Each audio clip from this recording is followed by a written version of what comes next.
Welcome, welcome, welcome. The conservative member MP Stubbs is the. I think the conservative party should change their name to the Pipeline Party. It's honestly, I have not to be I'm not against oil. I just personally, I'm thinking it's an oil of the future. I recommend everyone Google ITER, ITER, and it will destroy every other thing. And it's basically fusion. And so, and we have hydropower. These new cars that they're making, they're 500 kilometers electric, and it's only going to speed up. And it's been slowed down in this country, as we all know, the companies and stuff.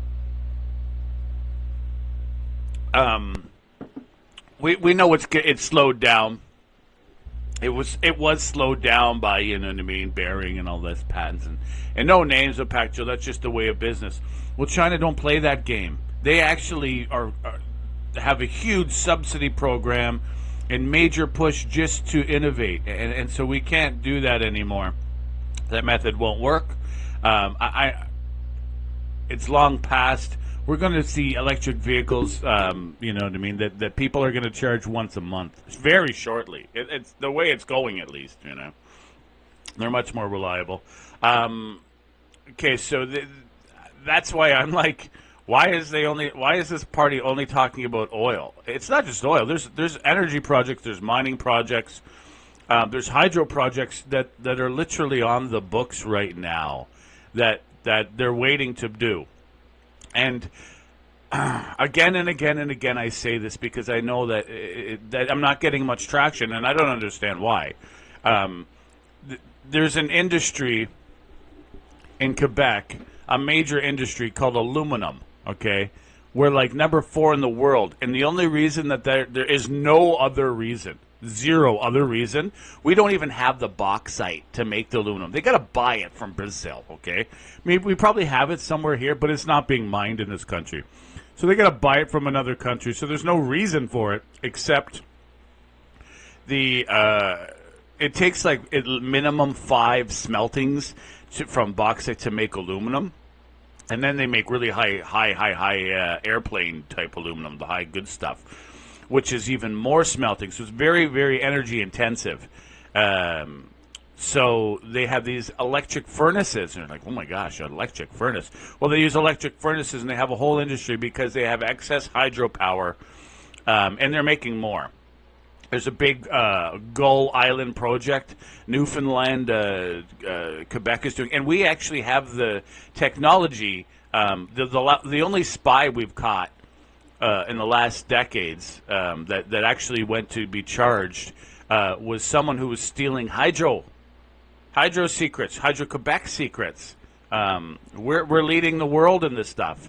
And we have so many places, and places where there's not a soul on the river. And we're only talking about expanding rivers a few hundred meters on each side. It's not like, you know, it's not like we're talking about like huge swat, you know what I mean, moving people. No. None of these things. And a lot of them, they're up north. And so we have in Canada a opportunity to really make ourselves an energy provider and sell batteries fully charged to other countries as batteries get better.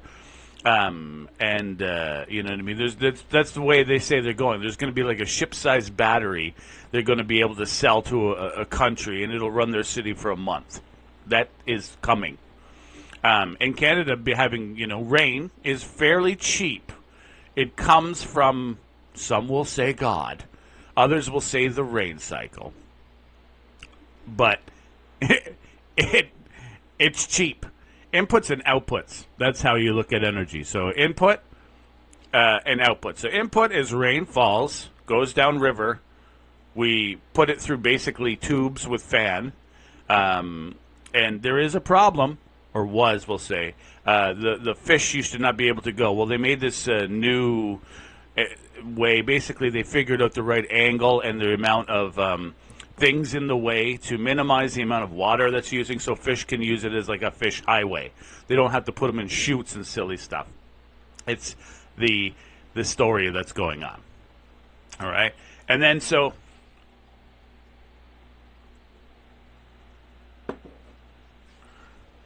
we have that and output. It goes down the river clean as a whistle, clean as it came in, clean as it goes out. Doesn't macerate a lot of things and wipe out a lot of animals in the process as well. It does destroy flotsam, you know, the stuff floating in the river, you know, trees, branches, and such. It breaks that stuff up. So that's how it goes with that. Uranium mining, it's pretty bad. There's some disastrous stuff that goes environmental. It's got to be done if you want to have uranium. And then they bring it in a safe way to the uranium, to the place. And then sometimes when it goes to the power plant, it gets major problems, as we've seen in Chernobyl, in Japan, in New York City's island. We've had some issues. Constant maintenance to maintain nuclear power facilities and constant fear. That's great. If you don't have hydro, it's great. It's a great clean power. Then we have oil, which is or coal. Coal is next. Coal, because it's very plentiful. You just pump it in there and it just smolders, but it has a very, very harsh amount of smoke. Lots. Now we have this capturing, and we got cleaner coal and everything like that. But it's the cheapest power we have because coal is so cheap and it's so easy to run. Inputs and outputs. When it's done, it's like fertilizer, right? We basically have shut down all our coal plants in Ontario and in Canada. The Saskatchewan has a couple that feeds Las Vegas, as a matter of fact. But places from like Winnipeg, Ontario, Quebec, Newfoundland, Labrador, and British Columbia have hydropower in abundance and approved projects on the books. See, that's where I think the Conservatives should be going. Not just literally, she's sitting here talking about oil, pipeline. Pipeline is not the only way. It's literally about to be. We're really on the cusp in the next 5 years. Oil will be a has-been. You put it in planes. That's the last place. It's there, and will we be there 100%? No, there'll always be gas cars and this and that. But expanding production, it's going to be silly. Saudi Arabia can expand production. Iran is about to become back online after they wipe them out. Maybe not. Who knows what's going on there? But oil's surging right now. Oil's just surging because where oil comes from, the majority is a hot spot. But Saudi Arabia, as oil gets less and less, they can produce a hell of a lot more oil, and it's easy to produce, light, tight, and they could drop the price down to $10 a barrel, and they will make money.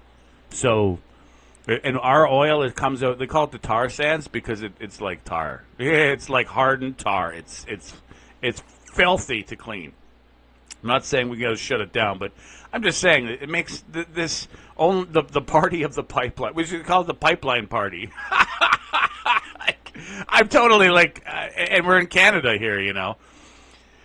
So inputs and outputs. Inputs with it, oil, is every single derrick you see is an environmental problem. Every farmer who has that little area, it's not a very big area, but it's an industrial mess. Everyone. There's a little spill here, a little spill there. There's no environmentalist on site. I worked in the industry. Don't tell me otherwise. I seen it. I watched it.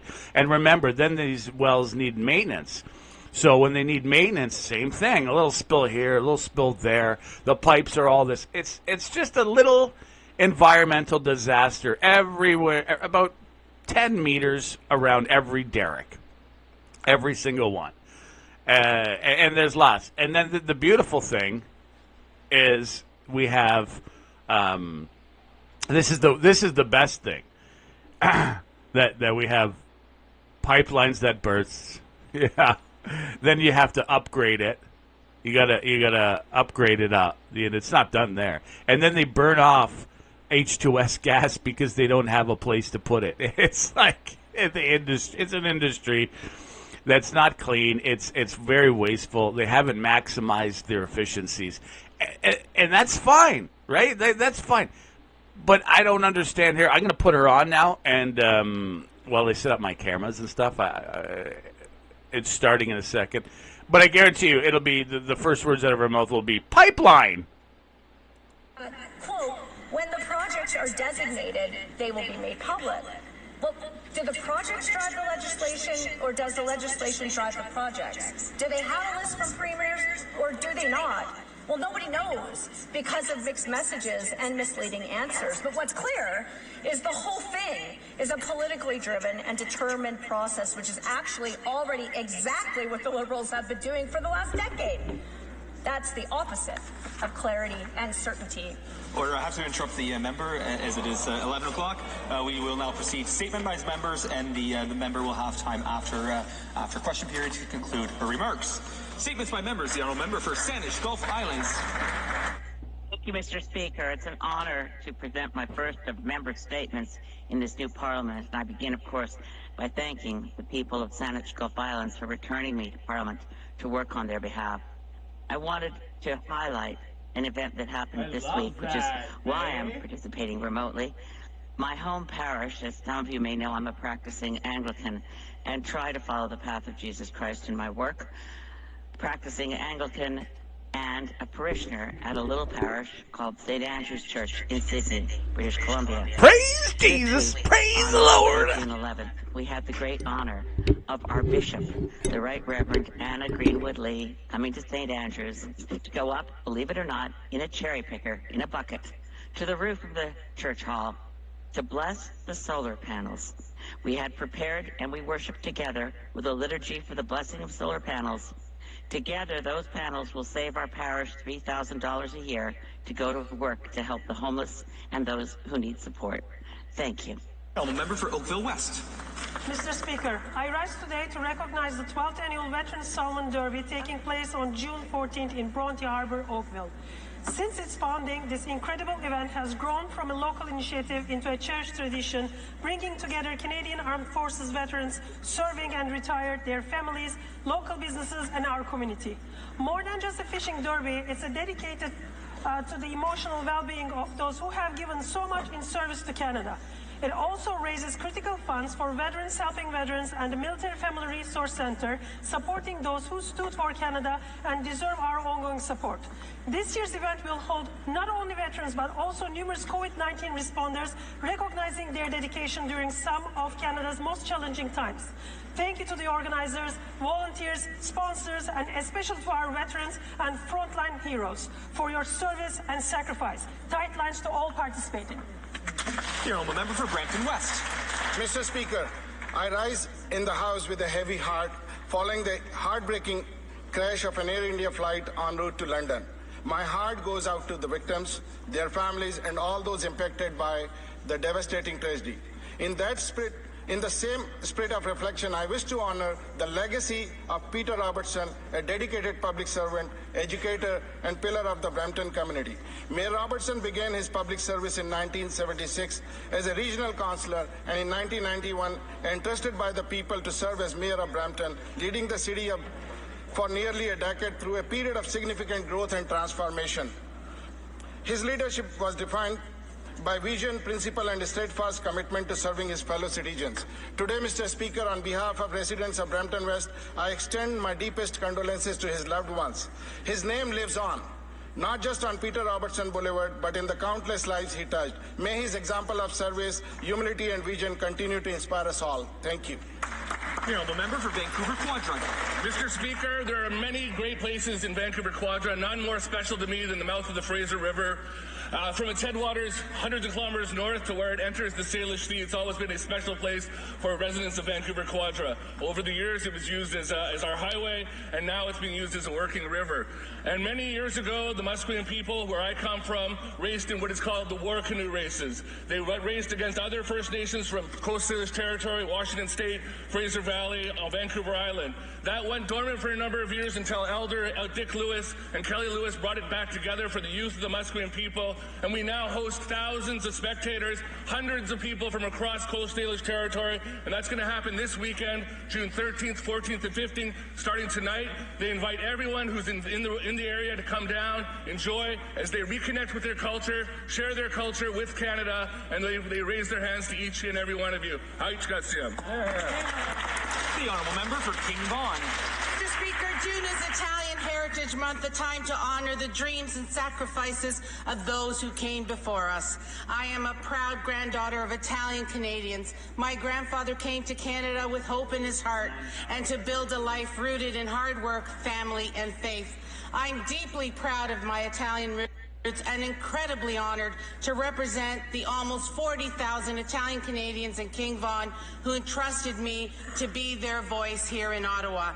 Auguri a tutte le italiane qui in Canada e in Italia. Felice mese di patrimonio italiano. And in honor of our speaker, Rose, rose per te, ho comprato stasera, il mio cuore lo sai, cosa voglio da te.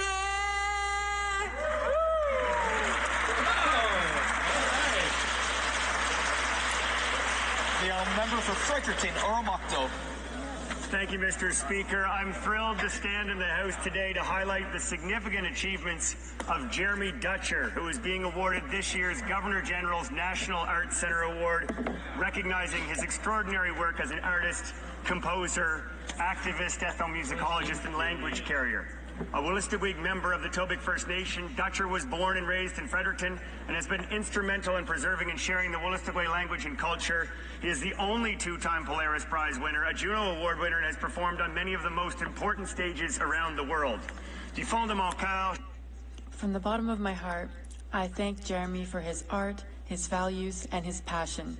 As a representative of the region, I would like to congratulate Jeremy on his extraordinary accomplishments. Citation. The honourable member for Caribou Prince George. It's that time of year again. It's rodeo season. It's time to rope that dream, blow off some steam. Head to Caribou Prince George for the greatest shows on dirt. Starting this weekend, it's the Prince George Western Heritage Society Rodeo, the 4th annual Logan Parent Memorial Bulls and Barrels in Hunter Mill House, and in 2 weeks, the 97th annual Williams Lake Stampede, the wildest show west of the rocks, and then it's the 56th annual Quesnel Rodeo and Billy Barker Days. Mr. Speaker, it's not just a sport, it's a way of life. It's the bulls in the blood, the dust in the mud, the roar of the Sunday crowd, the Letterbuck Saloon playing the music just a little too loud. Bucking Bronc fun under the hot Quesnel sun. This summer in Caribou PG is going to be fun. It's the boots, the chaps, the cowboy hats, wild horses in the smoke show. It's the Broncs, the Bloods, the steer in the mud. Mr. Speaker, we call it rodeo. Yeehaw! The honourable member for Ajax. Thank you, Mr. Speaker. I'm honored to rise in this great House for the first time representing the beautiful community of Ajax, which celebrates its 70th anniversary this year. I want to thank the residents of Ajax for placing their trust in me, and I want to thank my family and volunteers for their support. I also want to recognize my predecessor, the Honourable Mark Holland, for his many years of service. We wish him well. As Ajax celebrates this milestone, we recognize its place in history and its vibrancy today. The area was home to Defence Industries Limited, the largest shell filling plant in the British Commonwealth during World War II. With a new name needed for the town, a competition was held amongst its employees, and they selected the name Ajax after one of the ships that defeated the German battleship Graf Spee near Uruguay in 1939. Today, many of Ajax's streets are named after veterans who served on HMS Ajax, and it's home to innovative businesses, the historic Pickering Village, the St. Francis Centre for Community Arts, and beautiful green spaces. Happy 70th anniversary, Ajax. Honourable member for York Durham. Thank you, Mr. Speaker. This past weekend in Jackson's Point in the town of Georgina, I attended the 10th anniversary of the charity Men Ending Trafficking. Founded 10 years ago on the simple understanding that the vast majority of demand for sex trafficking in Canada is sadly driven by men. And yet we need more men working to end that in Canada. Mr. Speaker, I heard Heartbreaking stories of daughters stolen, lost, and abused, but also hopeful stories of those who, with help, were able to escape a life of exploitation. Through their Safeguard program, Mr. Speaker, Men Ending Trafficking brings together teams of women and men to come alongside victims as they navigate the criminal justice system. I want to thank founder John Castles and current executive director Trevor Poplar for their tenacious efforts, and I know all men in this House will join me in working to end sex trafficking in Canada. The member for Côte-Nord, Kawakachimach, Nitatasman. Mr. Speaker, everyone is affected by the labor dispute at Canada Post, but the government is making a mistake by siding with management instead of promoting a lasting negotiated solution. First, it suspended the workers' right to strike in December. Then yesterday, the Minister of Employment announced that she would impose a vote on Canada Post's unilateral proposal on its employees instead of going to arbitration.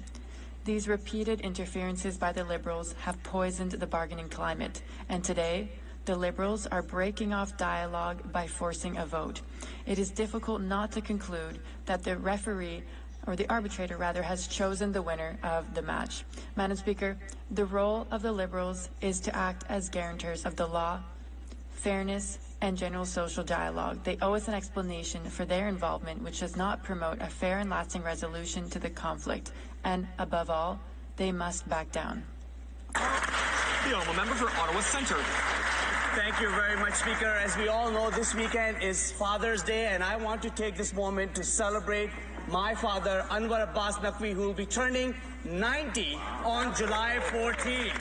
And what a remarkable life he's lived. He's always been a planner and a visionary who's immigrated twice in his life. First at the age of 19 from India to Pakistan, and then later on coming to this beautiful country of Canada. He's always given us the gift of education to my siblings, my brother, sister, and I, telling us how important it is to get good education, to work hard and give back to the community. He took part in pro-democracy movement in his young days, spent 9 months as a political prisoner because he always challenged the status quo. I want to take this opportunity. I want you to join me in wishing him happy 90th birthday. May he live many, many years more. Happy birthday, Daddy. The honourable member for Lethbridge. Well, Mr. Speaker, freedom of expression is the foundation of every other freedom. Without it, we cannot challenge bad ideas or question authority or hold governments to account. We cannot protect truth. It is the oxygen of democracy. When governments decide to censor speech, they begin to control thought itself. This path doesn't lead to safety. Instead, it leads to silence, to fear, and to eventually oppression. In the last Parliament, the Liberals pushed Canada down that path. Bill C-18 bans news from social media. Bill C-11 manipulates what Canadians can see and say online. And Bill C-63, a bloated censorship regime, threatened to put in place an internet czar and sweeping new powers to police speech.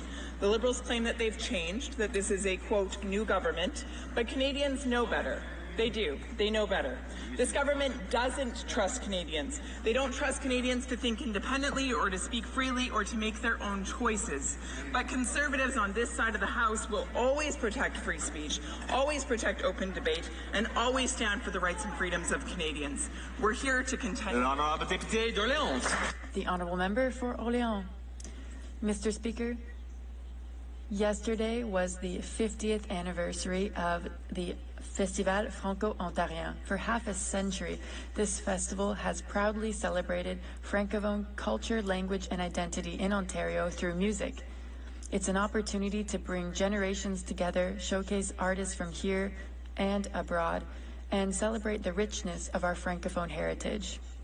Thank you to the organizers of the Festival Franco, who have shown leadership and have continued to showcase our proud cultures, such as my beautiful community of Orléans, and who work tirelessly every day to promote Francophone language, culture, and community across our province.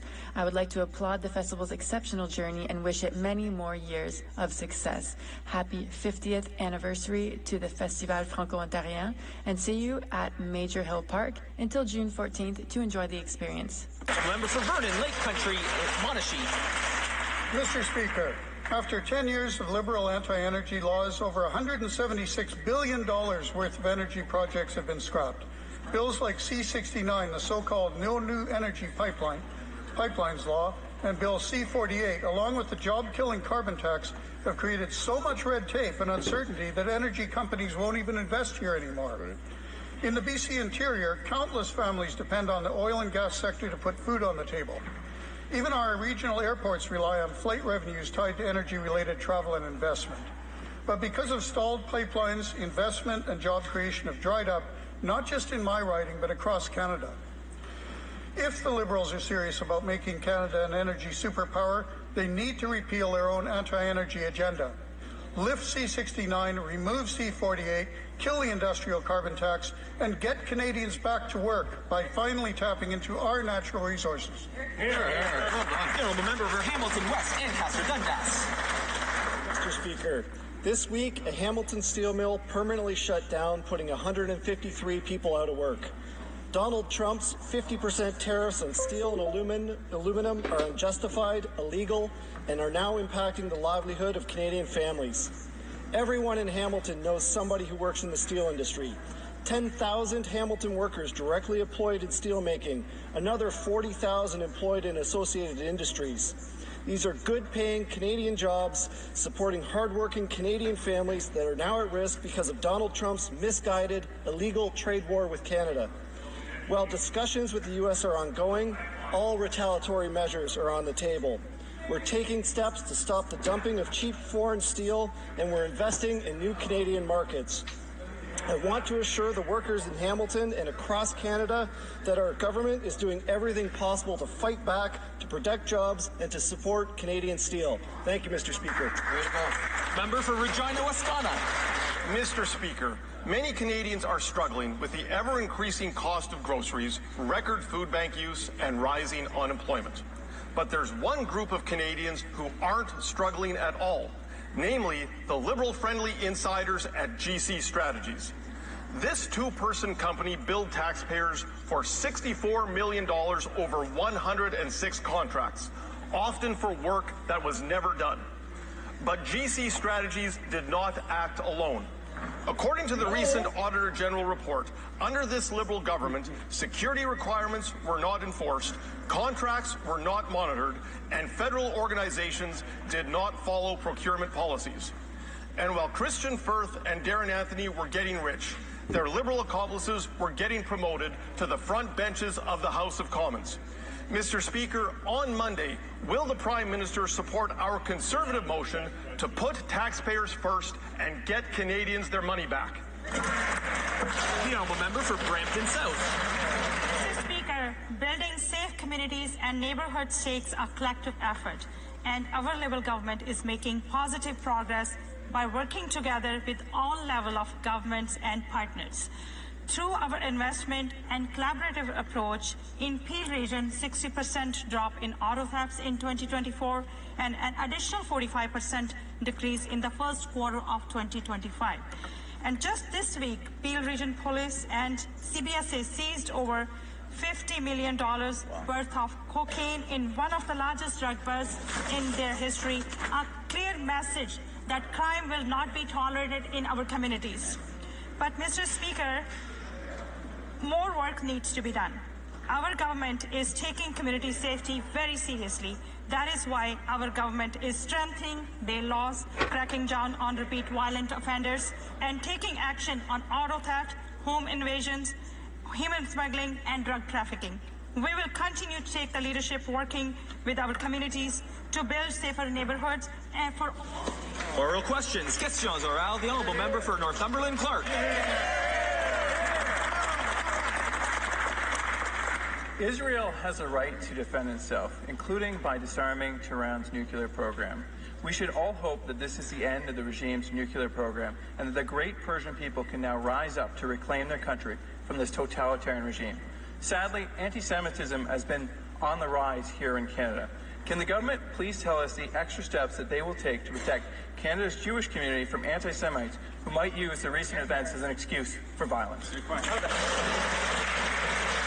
The Honourable Parliamentary Secretary to the Minister of Foreign Affairs. Thank you, Mr. Speaker, and I want to thank the member for the question. It's important on two fronts. It's important to remember always that Israel has the right to defend itself. Israel has the right to continue to make sure that it is safe and secure. At the same time, this government is committed to take action against the scourge that is anti-Semitism every day in our world. We will continue to stand up and defend Jews in this community to make sure they're safe. Thank you. The member for Northumberland Clark. In the Auditor General's scathing report on Tuesday, we learned the Liberals failed to put in place the necessary safety, procedures, and controls to safeguard Canadian taxpayers' dollars. The result? $64 million to ArriveScan's primary contractor, GC Strategies. Canadians work so hard for their money, Mr. Speaker. When will that money be returned? Will everyone in this House vote with Conservative to get Canadians' money back? The Honourable Parliamentary Secretary to the Minister of Finance. Thank you, Mr. Speaker, and we thank the Auditor General for her work. Obviously, we can all agree in this House that misconduct of any kind in our procurement processes is completely unacceptable. It's notable that we've terminated all contracts and suspended security clearance for GC Strategies. An investigation and assessment were undertaken, and GC Strategies was deemed ineligible from receiving government contracts for 7 years. This matter has been referred to the RCMP, and a legal matter is ongoing. Member for Northumberland Clark.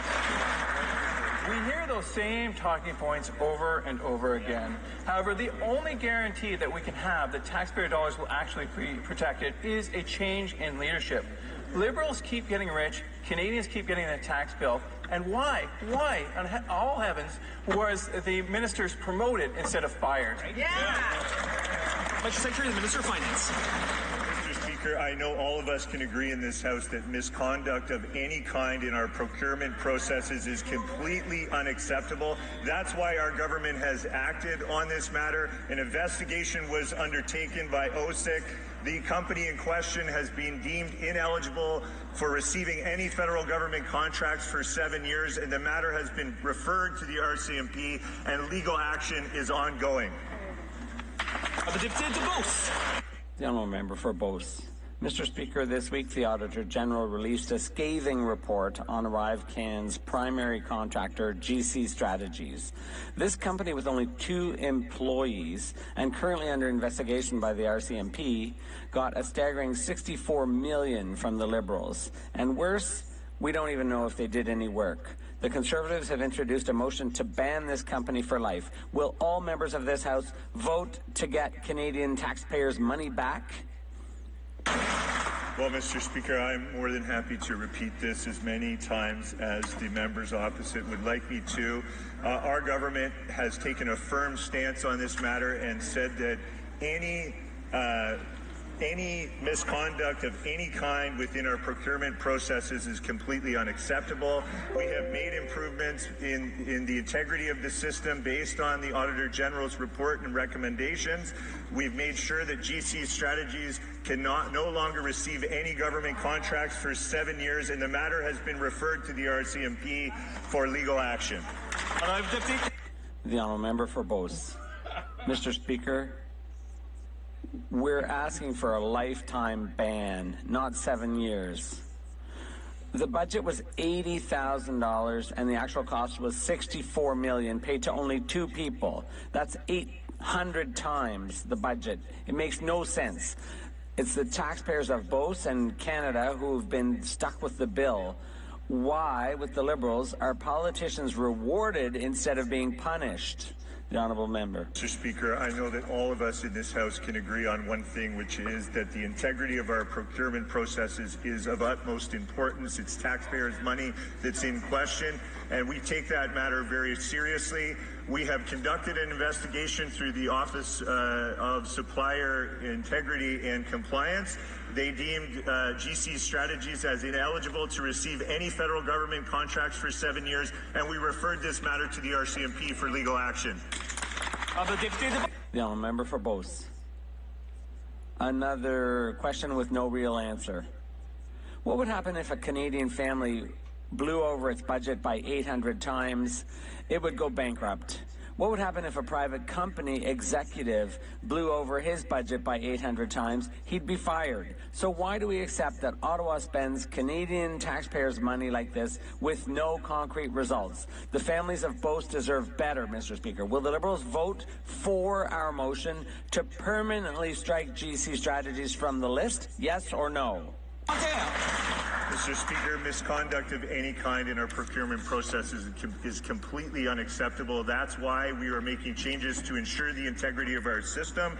We have made sure that GC Strategies has been terminated from all contracts, that they have been suspended, their security clearance has been suspended, and the investigation of OSIC has deemed them ineligible for any federal government contracts for 7 years. The matter has been referred to the RCMP and legal action is underway. The Honourable Member for Belleuil-Chambly. Mr. Speaker, the Fisheries Act, the Indian Act, the Navigable Waterways Act, the Official Languages Act, the Income Tax Act, the Labour Code, all the rules and regulations would, under C5, would allow the minister to arbitrarily suspend the operation of those acts. And doesn't our system at least deserve to be seriously studied in committee? The Honourable Minister.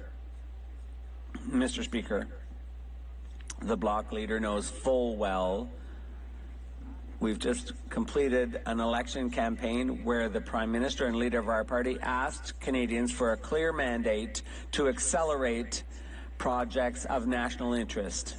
That's precisely what this bill before the House will provide for. However, it's not true to say that we will slacken our environmental assessments or our consultations with Indigenous peoples. We're going to do precisely what we said we would do. The Honourable Member for Belleuil-Chambly. That's what the legislation says. Mr. Speaker, Quebecers, in my view, with all due respect, voted out of fear of the Conservatives' platform. Now the Liberal Party is taking the Conservative platform and implementing it. That is not why Quebecers voted for them. All of us here want to work. I assume we all do. We want to do our jobs seriously and completely. We want to look at how this is going to affect our system. The Honourable Minister. Mr. Speaker. I'm just going to pause it for a second because, sorry,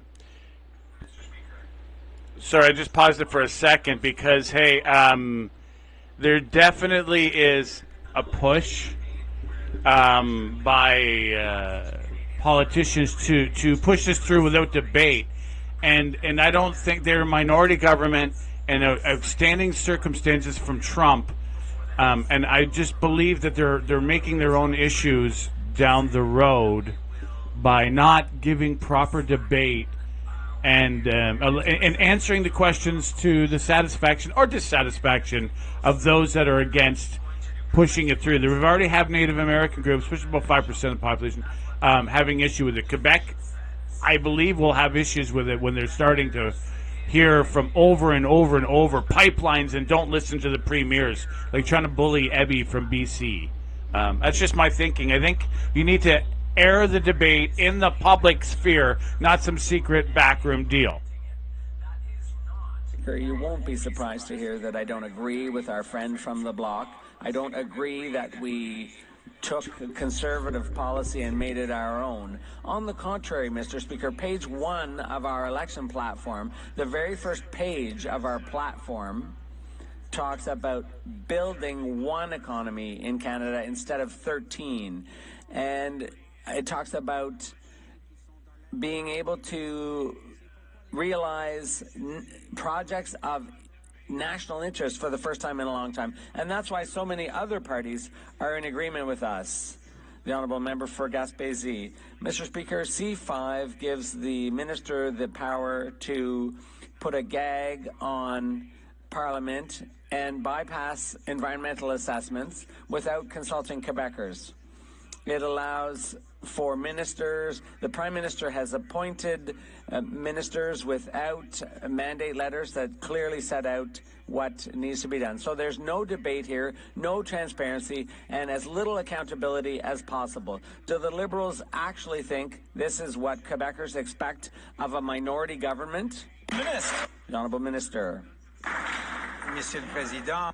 Mr. Speaker, I find that our Bloc colleagues are missing our former Prime Minister, Justin Trudeau. I think it's important to point that out. So, on the contrary, Mr. Speaker, what we've put before Parliament is a bill that would allow the Government of Canada, in partnership with the provinces and territories and Indigenous peoples, it would allow us to build major projects that will move the Canadian economy forward. We're talking about important developments in renewable energies. That's what Canadians expect from this Parliament. Mr. Speaker, the Auditor General confirmed what we already knew. $64 million was handed to a two-person company with no proof of work done. No security clearances, no deliverables, no competition. This was about enriching Liberal insiders, not about serving Canadians. So, Speaker, I ask, will everyone in this House stand with taxpayers and vote for our Conservative motion to get Canadians their money back? Not the Liberals. The Honourable Parliamentary Secretary, the Minister of Finance. Mr. Speaker, we can all agree in this House that the integrity of our procurement processes is of utmost importance, and certainly taxpayers are owed some answers. This company has been referred to the RCMP, and legal action is underway. We've also ensured that they can no longer enter into any contracts with the federal government for 7 years. Thank you. Member for Middlesex, London. Mr. Speaker, the Liberal way is the harder that you betray Canadians, the more your friends reward you. Right. The Auditor General laid out a staggering failure. 82% of GC Strategies contracts got no value for Canadian taxpayer money. Yet the Liberal ministers were all promoted under this new Liberal elitist Prime Minister. Canadians are paying the price for corruption while the insiders cash checks for doing nothing. So, Mr. Speaker, I ask, is this corruption the Liberal definition of merit-based appointments? Yeah. The Honourable Parliamentary Secretary. I'm happy to repeat it for my colleagues again. GC Strategies has been deemed ineligible by the Office of Supplier Integrity and Compliance for any entering into contracts with the federal government. The matter has been referred to the RCMP and legal action is underway. Sir, Spruce Mountain. Mr. Speaker, the Auditor General confirmed that GC Strategies, just a two-person company, was paid $64 million by this Liberal government. In nearly half the cases, there's not even any proof that any work was done. Departments ignored the rules and approved payments without deliverables. That's not just mismanagement, it's a betrayal of taxpayers. Will the Liberal government finally do the right thing and support our Conservative motion to finally get their Canadians their money back? The Honourable Parliamentary Secretary, the Minister of Finance. Mr. Speaker, misconduct of any kind in our procurement process is completely unacceptable. We agree with members opposite. That's exactly why we've acted on this matter. We've conducted an investigation and assessment. The company in question has been deemed ineligible from any federal government contracts for 7 years, and the matter's been referred to the RCMP for legal action. The member for Surrey, Moose Mountain. Mr. Speaker, while the Liberals were stumbling around clueless, GC Strategies cashed in. The minister responsible weren't fired, they were promoted. Let that sink in. Failure led to reward. That's terrible. This is a pattern with these Liberals. Connected consultants profit, ministers fail upwards, and Canadians are left holding the bill. Why is it with these Liberals, the more you waste, the more you win? Unless you're a Canadian taxpayer. The Parliamentary Secretary to the Minister of Finance. Mr. Speaker, misconduct of any kind in our procurement process is completely unacceptable. That's exactly why we have acted on this matter, ensured that there's an investigation. The company in question is no longer eligible to enter into contracts with the federal government, and the matter has been referred to the RCMP. Legal action is ongoing. Member of St. Albert's, Surgeon River. Mr. Speaker, the Auditor General found no proof of work in nearly half of the contracts awarded to GC Strategies. These Liberals gave millions to GC Strategies to do literally nothing. Taxpayers deserve a refund, and they deserve a refund now. So, will the Liberals support our Conservative motion to get taxpayers their money back, yes or no? A good question. Good question, Mr. Secretary. Mr. Speaker, we agree, as I've said, that the integrity of our procurement process is of utmost importance to Canadians. That's exactly why we have deemed this company ineligible to enter into contracts for the next 7 years, and we've referred the matter to the RCMP. Legal action is ongoing. Member for St. Albert, Sturgeon River. Mr. Speaker, do you know what it's called when a company submits an invoice and accepts payment for work that wasn't done? It's called fraud.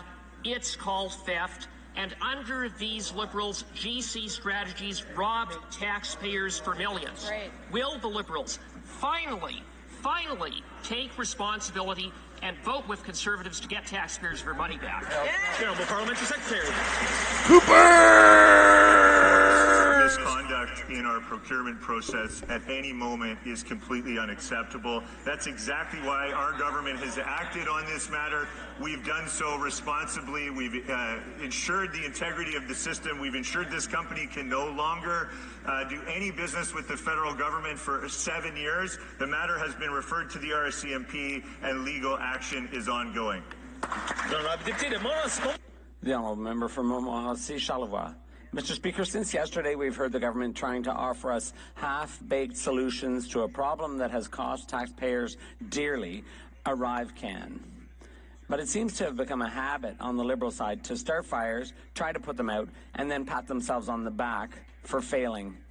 The latest example is the $60 million in public money given to GC Strategies, a two-person basement operation. Will the government support our motion to ban GC Strategies for life and demand Canadians get their money back? The Honourable Parliamentary Secretary. Thank you for the question, Mr. Speaker. Great to rise again and answer this question. Obviously, I've done so numerous times in this question period, and I'm happy to do so continuously for the remaining time that we have together today. GC Strategies is no longer able to enter into government contracts for up to 7 years. That's an investigation that we triggered, and the matter has been referred to the RCMP, and legal action is ongoing. Thank you, Mr. Speaker. The Honourable Member for Pierre Boucher, Les Patriotes Verchères. Mr. Speaker, Quebecers did not give the Liberals a blank check when they elected a minority government. But that's what the Liberals are asking for today by preventing debate on C5.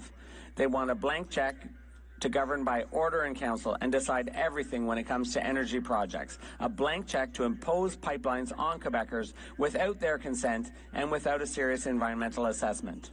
What's more, they want a blank check to pass it without debate and without study. Will they respect Quebecers and let Parliament do its job?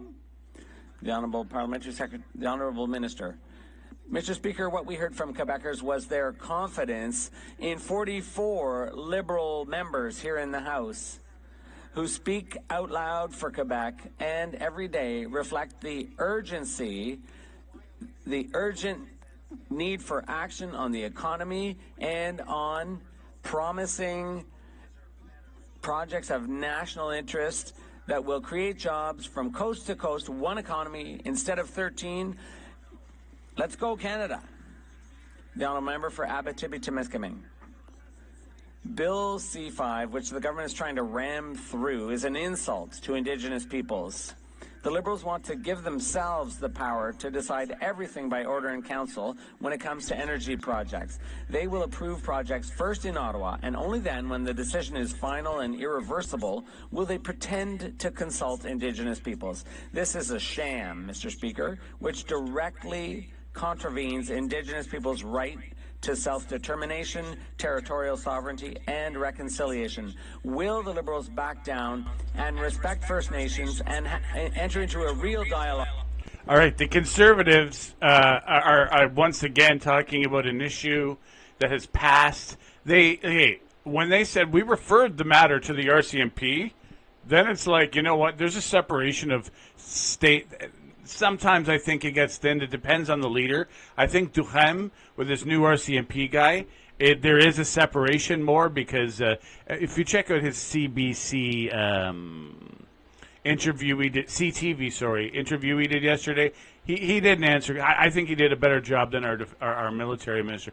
He basically was like, I just won't answer that. No, I'm not comfortable answering that. It's in the courts. He doesn't seem one you can push. He just don't care enough about looking popular or being with the cool kids. He's like, no. And then they said, well, Canadians want to know. The journalists did their job, and he did his job. They both did their job, Couture and Durham. And so the separation is there. Once they said we referred it to the RCMP, then it's like, that means that they're like, obviously not in coincide with this company, these people that were in the company. They're like, well, we literally just going to give it to them. So I don't see the question, to be honest. It's like, and then they're like talking about it. I think it's another nothing burger. They're trying. I'll give it the Conservatives are trying. But to me, the biggest question is they've literally, obviously, they haven't said one thing about C5. C5, even if you agree with it, you need to debate it, because I guarantee you there's parts in there that need to be increased or decreased or whatever. It's huge. It's what they call an omnibus bill. It's got everything in, the kitchen sink, the cake, and whatever the heck is in everyone's toilet. It's like in there. It's a major bill. It should be discussed. It should be expedited into a fast, compressed, like let's roll up our sleeves and work attitude. But we don't have, the Conservatives have no questions on that. I personally believe they're rudderless lately, and today, thus far, I give the 3 stars are going to the Bloc Québécois once again for standing up more for Canadians, and they're the party of Quebec. But they're doing, to me, I'm like in shock about this. Okay, let's listen to them. That they're the party with the stuff more for Canadians. Mr. Speaker, The Honourable Minister. Indigenous leaders across the country, their voices matter. That's why we're investing in real consultation with $40 million to support Indigenous engagement, in addition to establishing an Indigenous Advisory Council. This legislation will be an economic game changer for Indigenous peoples. The Honourable Member for Nanaimo, Ladysmith. Okay, part of the debate is explaining to Canadians, the average Canadian, and because especially nowadays we got more Canadians paying attention, thank God it's working, more Canadians paying attention to politics than ever before, and they don't have a legal background. So that you read the bill C5 and you're like, whoa, they need an explainer. They could do it by people, Mickey Mouse people like me, and that ain't first of all, it ain't happening. I don't have the pull. The media won't follow it if the politicians don't follow it. And so there's no explaining about what's going on in the country when things. So basically, it's going to be left to be unsaid things, or just continued casting dispersions on the Liberals are crap. If they have a good bill, it should be explained to the people, not just debated and try to tear it down. That's one major part of opposition. But sometimes it's to explain. Bring it to the House. Explain it. There's people watching, and people want to know, and it's better that the politicians explain it than always having media. This is what Parliament is for, and why it's been televised for a long time. It's to help explain to the society. But I think the Liberals only see retail politics, and they don't understand the real purpose of the House of Commons. In my opinion, I think they're missing it. And the Bloc Québécois are the ones standing up for it, which I just 3 stars. The minister says he wants to build, baby build, but he can't even get the BC NDP to build Canadian ships for Canadian taxpayers in Canada. Instead, this Liberal government is letting BC ferries send good-paying union jobs to a Chinese shipyard, even as China punishes our exporters with tariffs. What happened to elbows up? How is this Liberal government going to build one economy out of 13 if it can't even convince BC to support Canadian steel, Canadian infrastructure, and Canadian workers? The Honourable Parliamentary Secretary. Thank you, Mr. Speaker. I share the opposition's concern regarding the procurement practices across all levels of government, especially at a time when Canadian workers are battered by tariffs from China and the United States. But now, more than ever, we must support Canadian workers and industries while also working in close partnership with our allies and trading partners. Of note, Mr. Speaker, this particular project was not undertaken by the federal government. BC Ferries is entirely under provincial jurisdiction. The member for Nanaimo, Ladysmith. Mr. Speaker, this government might like to put its head in the sand, but Canadian workers are struggling and China is deliberately targeting them. Canadian canola, seafood, and pork have all been hit with punishing tariffs. This government is standing by while a critical infrastructure contract goes to a Chinese state enterprise. Shameful. China uses trade as a weapon and detains our citizens. Is this the Liberals' economic strategy? Let China take our jobs, jail Canadians, and punish our exporters while Canadian industries get left out in the cold? Minister of Transport. Speaker, through you, thanks for the question.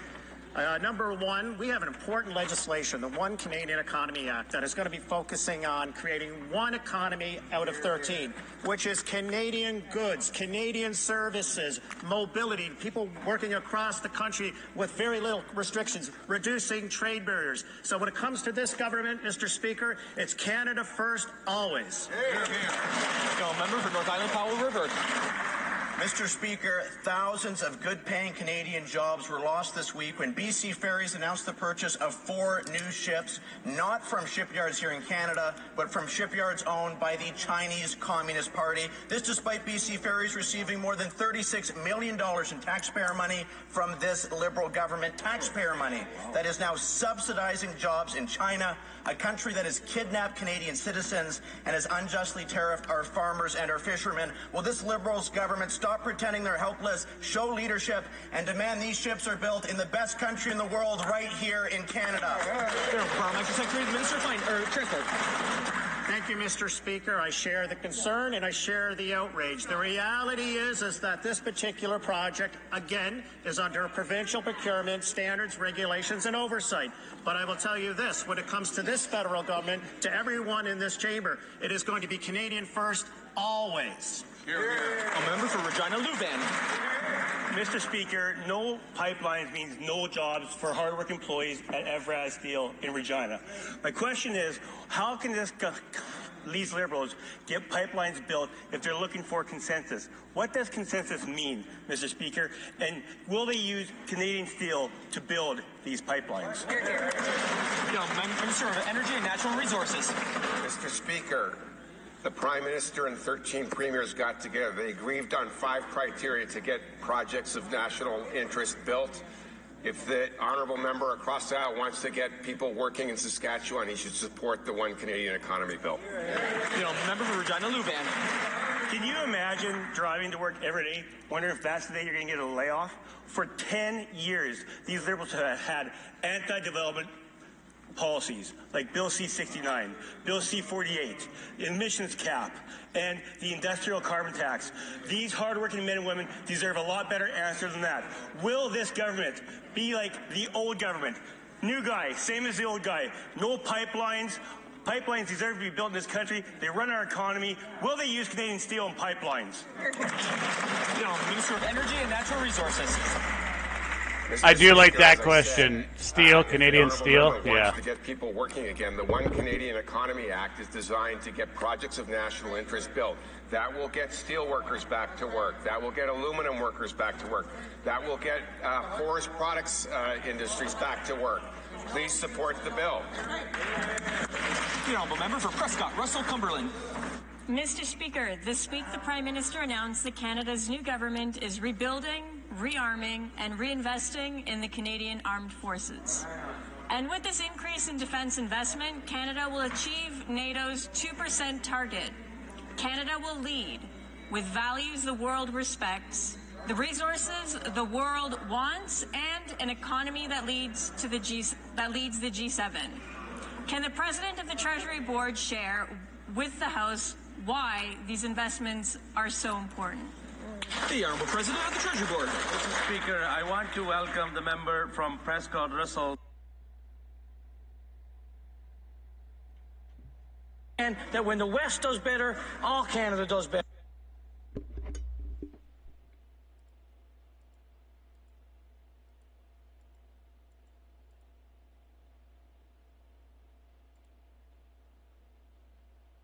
That leads the G7. Can the President of the Treasury Board share with the House why these investments are so important? The ongoing Member for Gaspésie, check. When to meet to clearly be that Canadians want to drill offshore, ship LNG to Europe.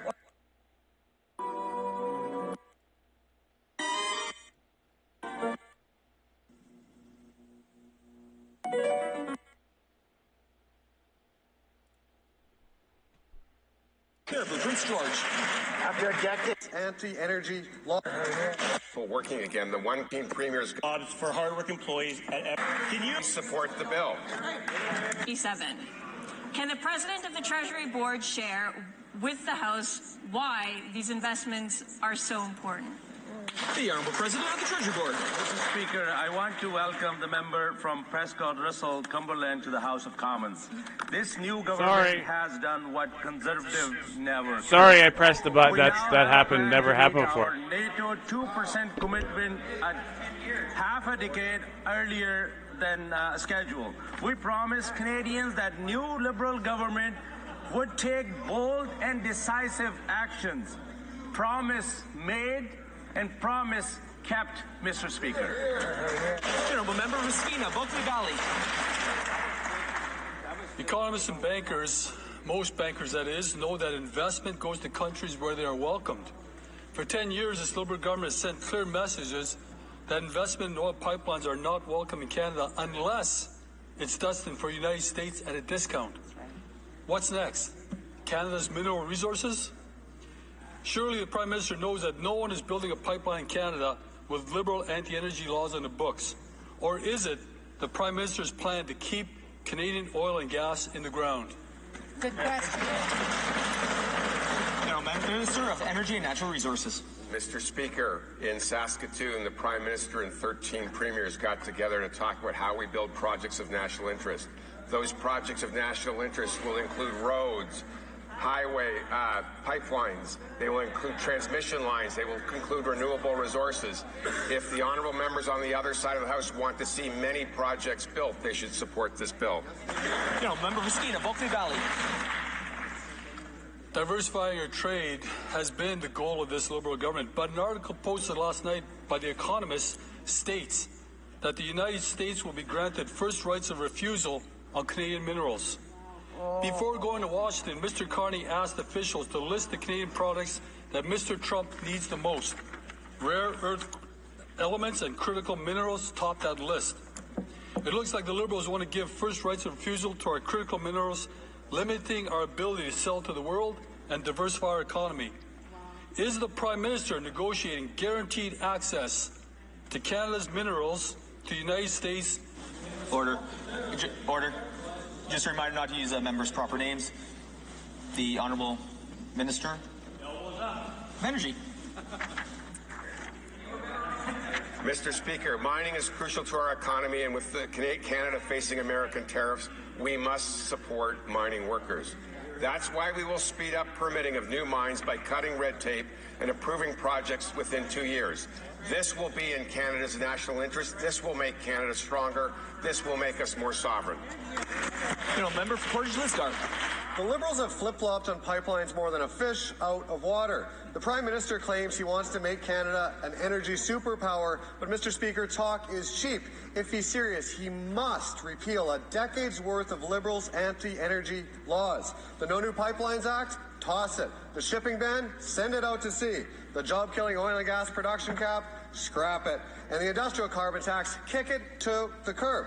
When will the Prime Minister realize that we will never get a new pipeline built in this country without repealing these disastrous Liberal anti-energy laws? Here, here. Climate change.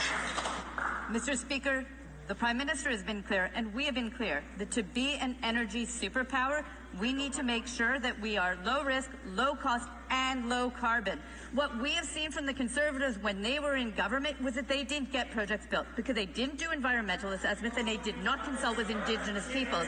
So if they want to see things built and built properly, I hope that they will support us in working on national interest projects that support our country. The member for Portage-Lisgar. Well, Mr. Speaker, that sounds a lot like that cheap talk that I mentioned. The Prime Minister said he will support a pipeline if there's consensus, but his Environment Minister is spinning an entirely different story. This week I asked her point blank to define consensus, and she shrugged her shoulders and said, "What consensus?" Well, I'm happy to tell the minister what it means. Polling shows that 3/4 of Canadians support an east-west pipeline, with premiers also backing the idea. So if that's not consensus, what is? Will the Prime Minister set the record straight and define consensus for Canadians and tell us who, if anyone, holds a veto over a new pipeline project? Minister of Environment and Climate Change. Mr. Speaker, if he would like to remember the conversation on Monday evening, he'll remember what I actually said, which was that we saw an amazing moment of Canadians coming together, premiers and our Prime Minister, all talking about how we can do what Canadians have asked us to do, which is to build a strong Canada. The division that we see is from the Conservatives. We're going to work in favor of what Canadians want to see, which is to build a strong, united, sovereign Canada. That's right. Member for Terranova, the Peninsulas. Mr. Speaker, because of this government's economic failures, Newfoundland and Labrador is once again dependent on equalization payments from the West. And Newfoundland's employment has been entangled with the West for decades. So we understand that when the West does better, all Canada does better. But in order for the West to succeed, they need to get their resources to market. Now, Mr. Speaker, will this Liberal government repeal C-69 that stops new pipelines, repeal 40C-48 that blocks our shipping exports, and remove production caps so all of Canada can prosper? Here. Minister of the Fisheries. Thank you, Mr. Speaker, and I want to echo again what so many of my colleagues have said today. We are focused on building the economy in Canada, of working with premiers in provinces and territories, building a strong Canada so provinces like mine and the member opposite, Newfoundland and Labrador, who is rich in natural resources, will be part of these projects that we will get built in record time and will benefit everyone in this country. Member for Caribou, Prince George. After a decade of failed drug policies, increasing deaths, and revolving door prisons, these soft on crime Liberals still don't get it. Another drug bust in Williams Lake has resulted in a repeat offender being caught with so-called safe supply, arrested in the morning and released the very same day. If the minister won't take them off the street for good, will he at least stop giving them free drugs to sell? Good question. Parliamentary Secretary, the Minister of Public Safety. Mr. President, the Strong Borders Act will combat organized crime, protect the integrity of our immigration system, equip law enforcement with the tools they need to strengthen our border. And Bill C2 is also contributing to our crackdown on fentanyl trafficking with important measures to support law enforcement, such as improving interagency intelligence sharing and empowering law enforcement to intercept and search shipments suspected of smuggling illegal drugs. Member for Caribou, Prince George. Tyler Dunlop, 17. Sydney McIntyre Starco, 18. Evelina Baldelli, 16. Camilla Sward, 14. Elliot Yurchuk, 16. Mathis Boyven, 15. Darian Clayton Fleet, 18. Nakia Sugar, 15. Catherine McParlin, 19. Logan Williams, 16. Chayton Point, 13. Brianna McDonald, 13. The leading cause of death for youth in my province of British Columbia is overdose. Kids. And they're dying. If this isn't a crisis, what is? Parliamentary Secretary of State, combating crime. I want to thank the honourable member for the question. Canada's new government takes this incredibly seriously. The fact of the matter is the global rise of fentanyl has torn through our communities and our families. That's why this government has committed to hiring 1,000 new CBSA workers and 1,000 new RCMP personnel to take the fight to the bad guys. Thank you, Mr. Speaker. The member for King Vaughan.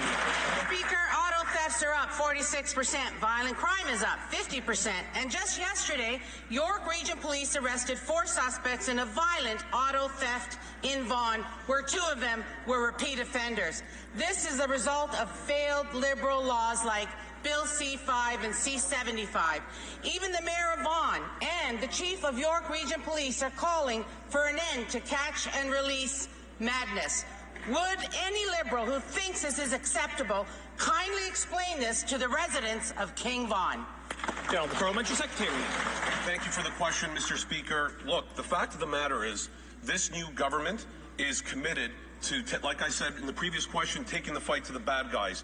We are committed to hiring 1,000 new CBSA workers and 1,000 new RCMP personnel. This comes back to the Strong Borders Act, and I expect the honourable member to support us in making sure that the police services have access to the resources they need. A member for Yellowhead. Thank you, Mr. Speaker. It has been 5 years since the Liberal government pushed through their order in council targeting responsible firearms owners with the confiscation scheme. 0 individuals have had their firearms bought back, yet gun crimes have gone up 116%.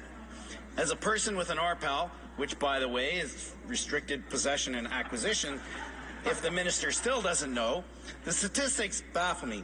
Why won't this Liberal government focus on criminals, make our streets safe, and leave our responsible firearms owners alone? The Honourable Parliamentary Secretary, Minister of Public Safety. Mr. Speaker, the gun buyback program is a serious program to ensure the safety of our communities. Already 12,000 firearms have been bought back and 10,000 have been destroyed. The buyback program provides fair compensation to businesses and will soon provide it to firearm owners. We will soon be meeting with people from the RCMP firearm warehouse for further discussions, and we will seek to understand concerns surrounding the program. The Honourable Member for Mont Saint Bruno L'Acadie.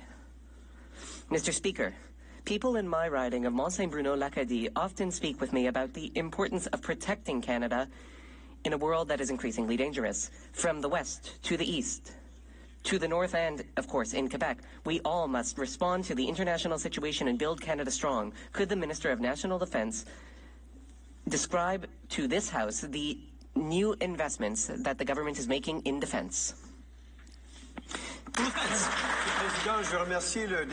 Mr. Speaker, I would like to thank my colleague from Mont Saint Bruno L'Acadie for his hard work. Our government has just revealed a plan to rebuild, re-equip, and reinvest in our Canadian Armed Forces. The Prime Minister has announced a generational of investment of over $9 billion. This means that we will reach the 2% NATO target this fiscal year. When it comes to something as important as Canadian defence and security, Canadians can count on their new government. Langley Township, Fraser Heights.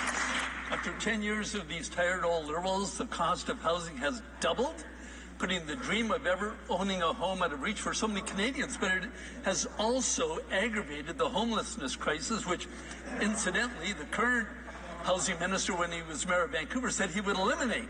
Well, today, with 28,000 British Columbians without secured housing, many living on the streets, will the minister acknowledge that 10 years of big spending announcements and photo ops has failed to deliver real results for Canadians? The Honourable Parliamentary Secretary.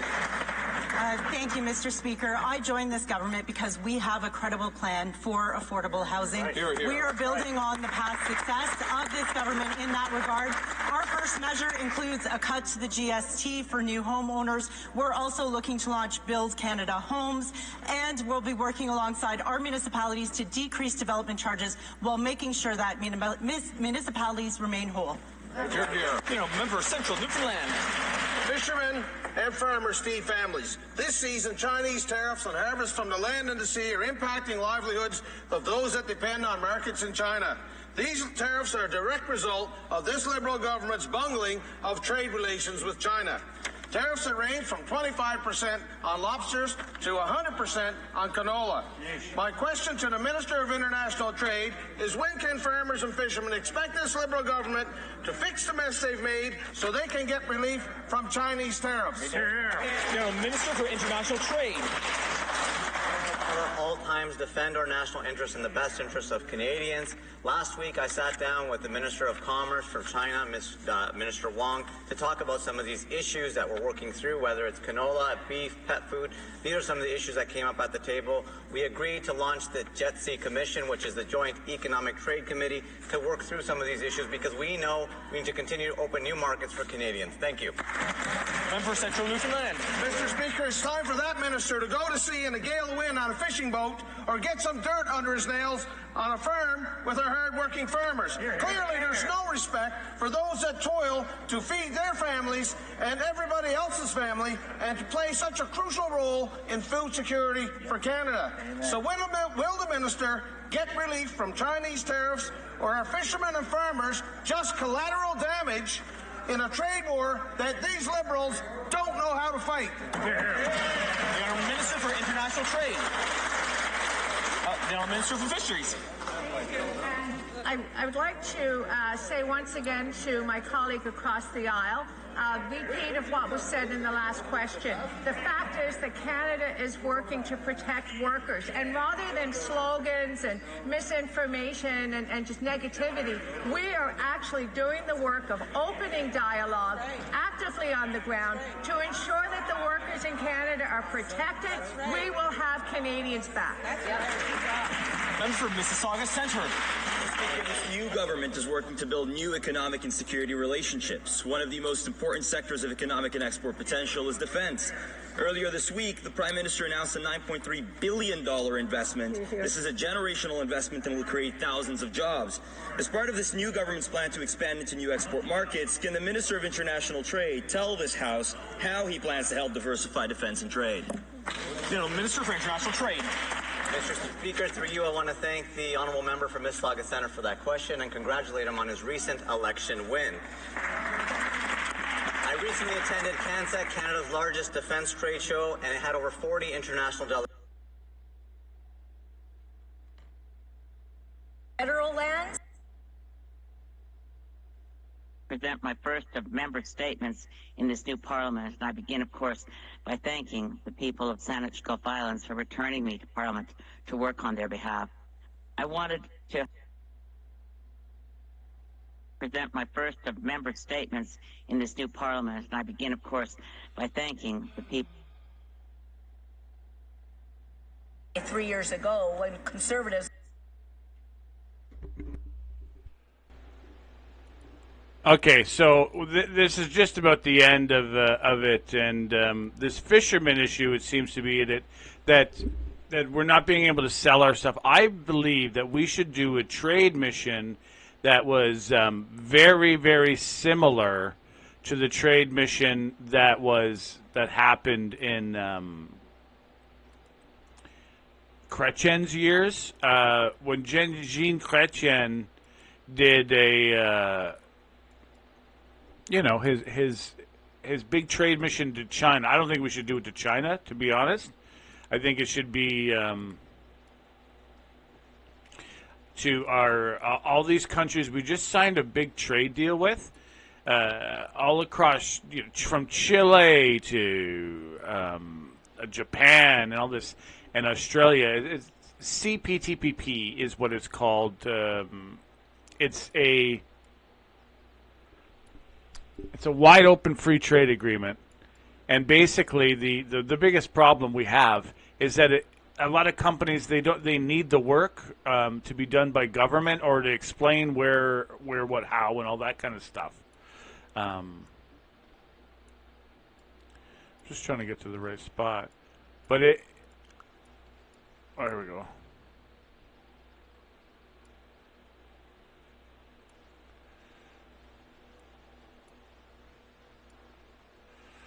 Okay. All right. So we need to have a major trade mission, and we don't have a trade mission. So here it is, continuing on. to feed their families and everybody else's family and to play such a crucial role in food security for Canada.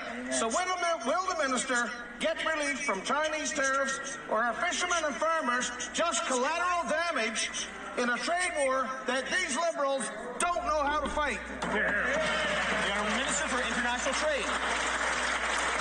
The Honourable Minister for Fisheries.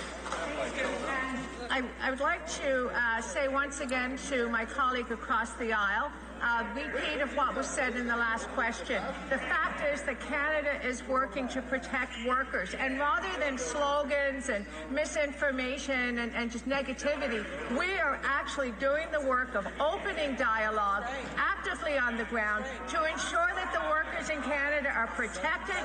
We will have Canadians back. Member for Mississauga Centre. This new government is working to build new economic and security relationships. One of the most important sectors of economic and export potential is defense.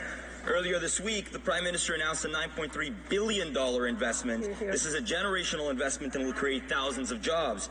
As part of this new government's plan to expand into new export markets, can the Minister of International Trade tell this House how he plans to help diversify defense and trade? The Minister for International Trade. Mr. Speaker, through you, I want to thank the honourable member from Mississauga Centre for that question and congratulate him on his recent election win. I recently attended CANSEC, Canada's largest defence trade show, and it had over 40 international delegations present. It was an opportunity for me to meet with industry leaders, connect with international delegations, and see world-class innovation firsthand. Mr. Speaker, this industry supports over 200,000 jobs in communities across the country, in Mississauga, in Brampton, across many others, including Halifax. We have what the world needs, and I look forward to showcasing Canada's aerospace and defence companies in global markets to grow exports and create jobs here at home. The Honourable Member for Montmorency-Charlevoix. Thank you, Mr. Speaker. Physical activity is recognized by virtually every major medical association as a primary way to prevent and cure many of the chronic diseases affecting our society, like cancer, heart disease, lung disease, and diabetes. Our country is more sedentary than ever before, our youth are moving less and less, and hospitals everywhere are struggling. How will the government show leadership on the physical activity file to invest in prevention rather than simply waiting to cure? Thank you, Mr. Speaker.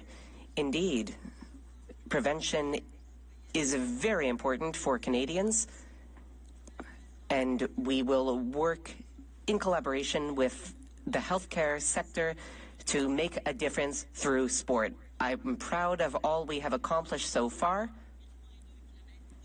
and I walk 8.2 kilometers a day, so I can set an example.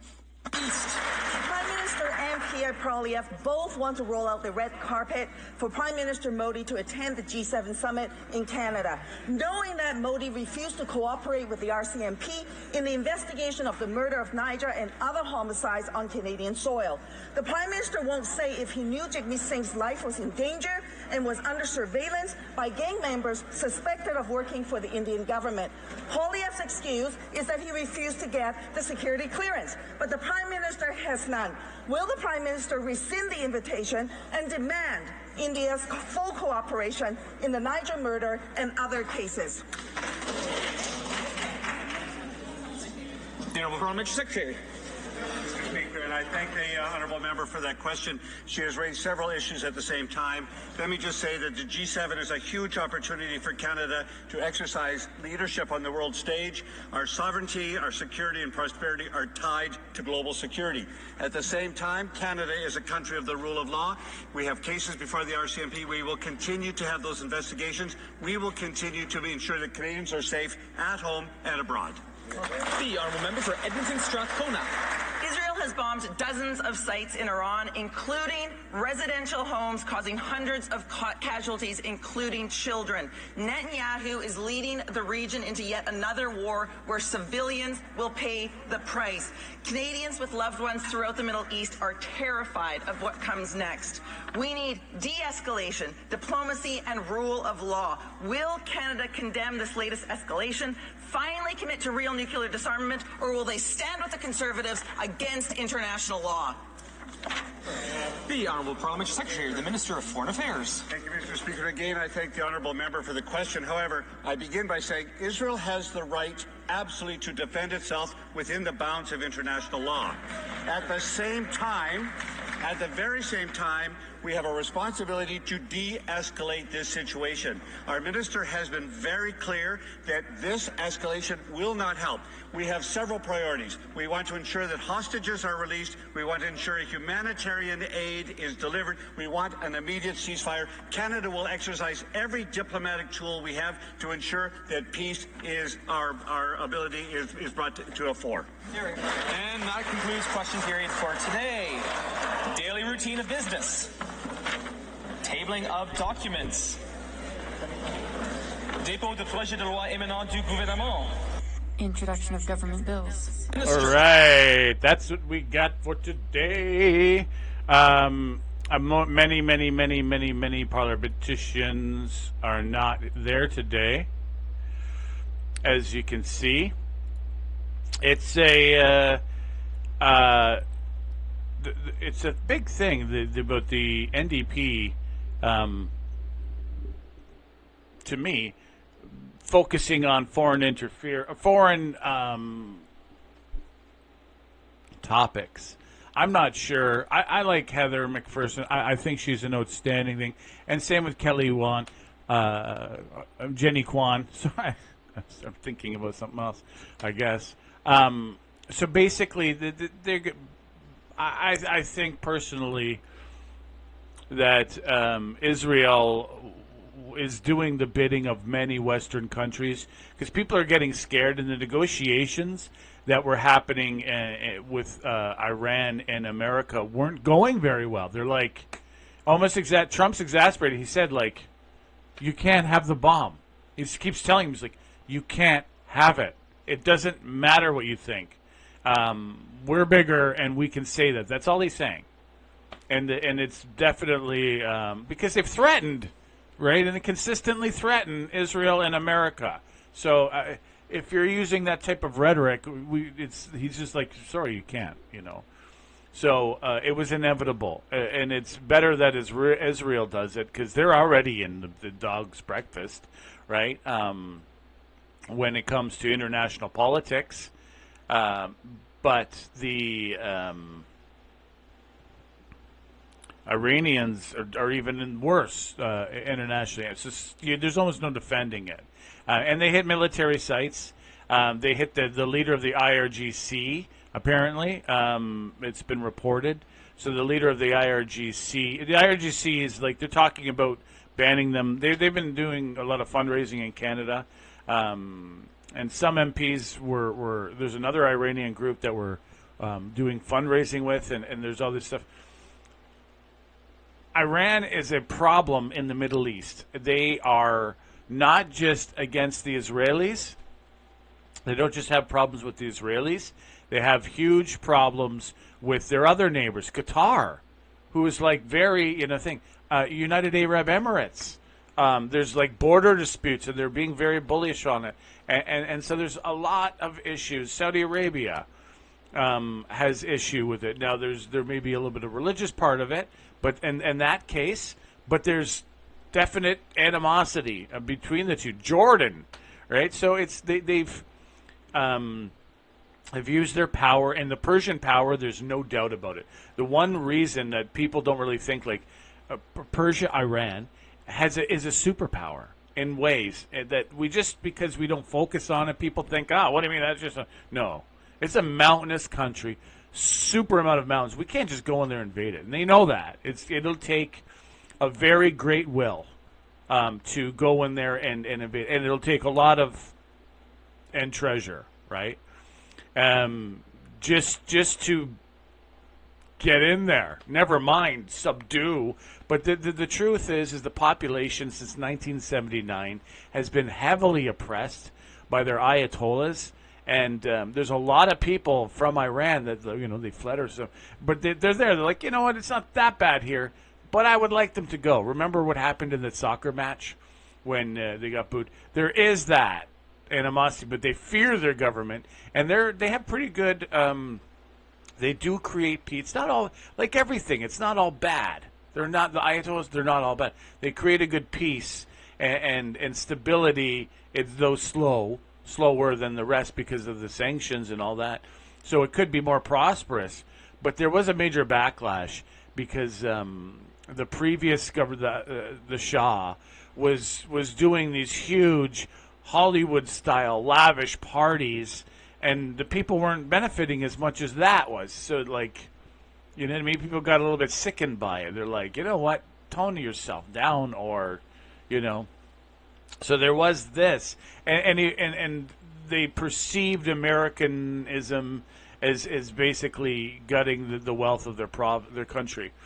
I'm just saying. I don't know everything about it. All I'm saying is what I've gathered, you know, like a snowball. Truth, that.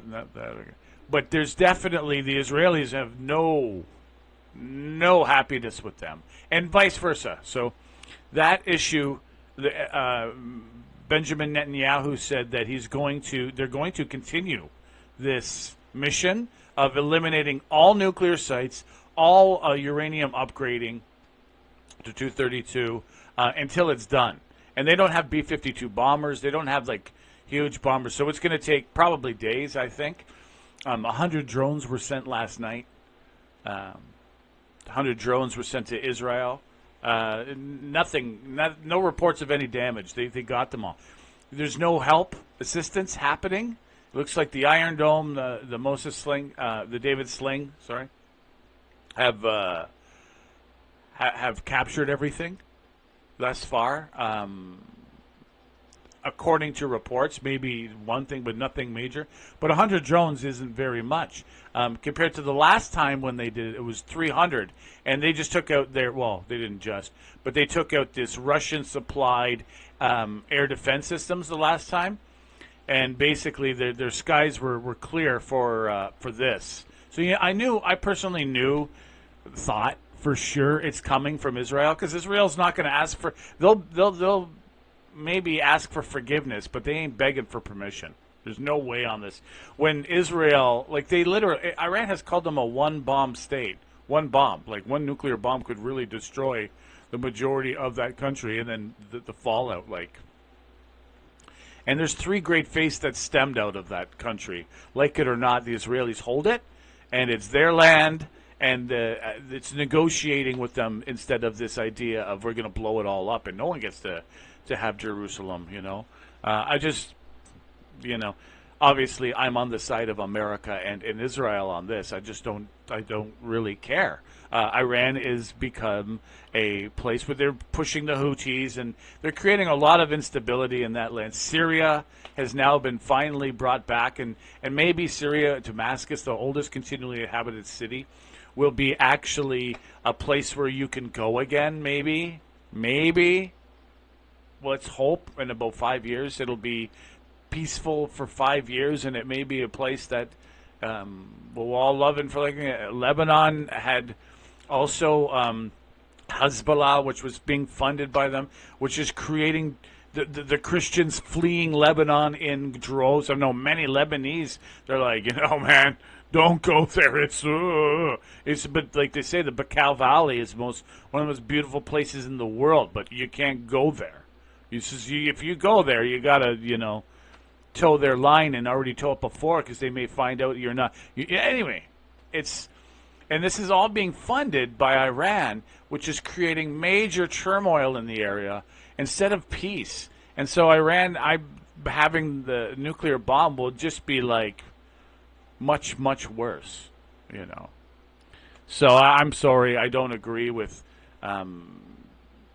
going against Israel on this one. I think Gaza is it's a city of 2 million. This is my thing on Gaza. It's a city of 2 million people. The Israelis have had enough. They are done with doing negotiations. They still are. Hamas still has their hostages, right? They're like, what do you want us to do? We've negotiated. We had a deal. They keep breaking out of a deal. So they're like, you know what? And honestly, the Israelis are not the people that should be in there. But who else? Who else is going to get the Israeli civilians back? The Americans said, no, we're not going to do it. I believe, personally, the Israelis shouldn't be in Gaza. I'm not blaming them for it, but they have to do what they have to do. It's a democracy. Democracies defend the people.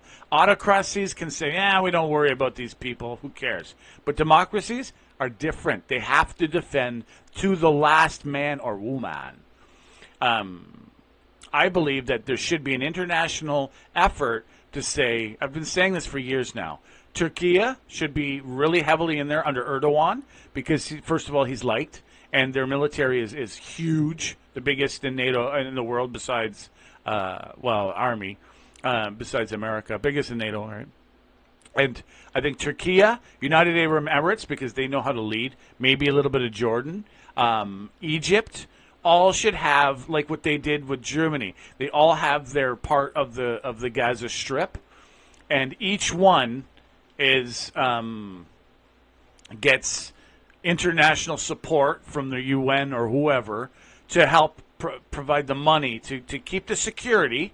First of all, keep the security. Second of all, to rebuild, right? Help them rebuild, because there's nothing worse than looking at your destroyed business every day if you want someone to calm down, right? So this is, I honestly don't know.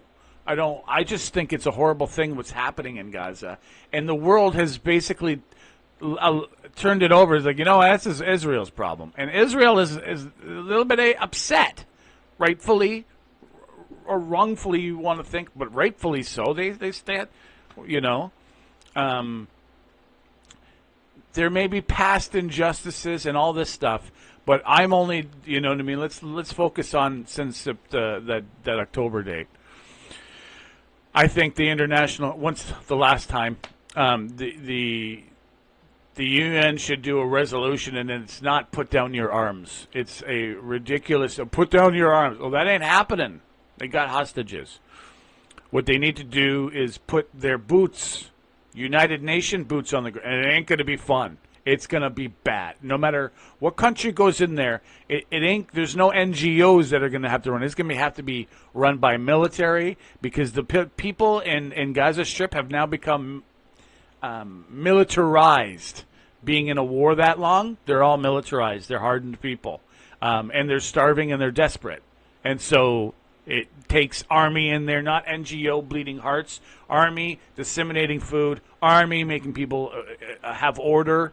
And it's not the people's fault over in the Gaza Strip, but that's just a way of human nature. They need to be untrained out of that. And the armies, I think, more aligned countries with Gaza should be the ones to go there. Instead of, I'm not as big of a deal that Trump said move them all out. I don't think is that as much. I think they should just have each quadrant, and each quadrant fights for like PR supremacy. Look at how good our Turkey quadrant is. Look at how great our United Arab Emirates quadrant is. We're the best. Look at all the beautiful, you know what I mean? And size specific. And of course, with United Nations assistance, American, and you know what I mean, assistance to help the money rebuild and help the countries that are putting their blood and treasure into it. That's my opinion. And there's no other solution. The whole world needs to focus on this place, because the whole world made this problem. Like, subscribe, have a good day.